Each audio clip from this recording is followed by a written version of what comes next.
Hello, subscribe Kidstonia. कहानी जिद्दी गाय और किसान की दानिशमंदी। एक गांव था जिसका नाम गुलाबपुर था।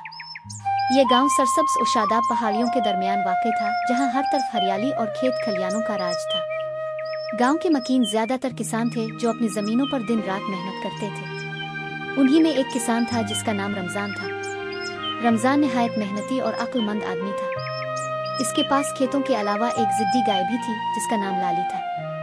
लाली खूबसूरत गाय थी, सफेद रंग और भूरे धब्बों वाली, लेकिन इसका रवैया बहुत अजीब था। वो अपनी मर्जी की मालिक थी और किसी की बात नहीं मानती थी। रमजान के लिए ये गाय न सिर्फ दूध देने का जरिया थी बल्कि इसकी जिंदगी का एक अहम हिस्सा भी थी। एक दिन रमजान सुबह सवेरे लाली को चरागा ले जाने लगा ताकि वो ताज़ा घास खा सके, लेकिन लाली अपनी जगह से हिलने को तैयार न हुई।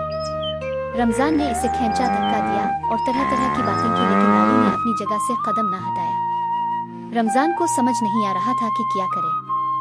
गांव के दूसरे लोग ये मंजर देखकर हंसने लगे और रमजान का मजाक उड़ाने लगे। गांव के लोग हंसी मजाक के शौकीन थे। सुबह के वक्त गांव के मर्द अपने खेतों में काम करने जाते, ख्वातीन अपने घरों में चुकी पीसती और बच्चे गलियों में खेलते। चारों तरफ देहाती माहौल की खुशबू महसूस होती। परिंदों की चहचहाहट, पानी के कुनवे की आवाज और गाय भैंसों की गुनगुनाहट गांव की जिंदगी का हिस्सा थी। रमजान ने लोगों की बातों पर तवज्जो ना दी और अपनी गाय के साथ मसला हल करने की सोचने लगा। वो समझ गया कि लाली जिद्दी जरूर है लेकिन भूखी भी होगी। इसने एक चालाकी की। वो गाय के सामने एक छोटा सा झाड़ू लेकर आया और उस पर ताज़ा घास बांध दी। लाली ने घास देखी तो फौरन इसके पीछे चल पड़ी।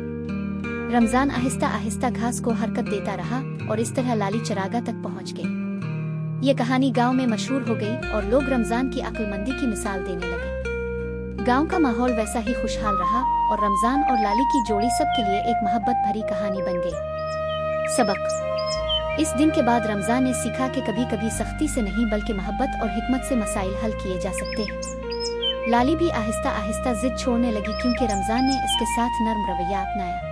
Subscribe Kidstonia.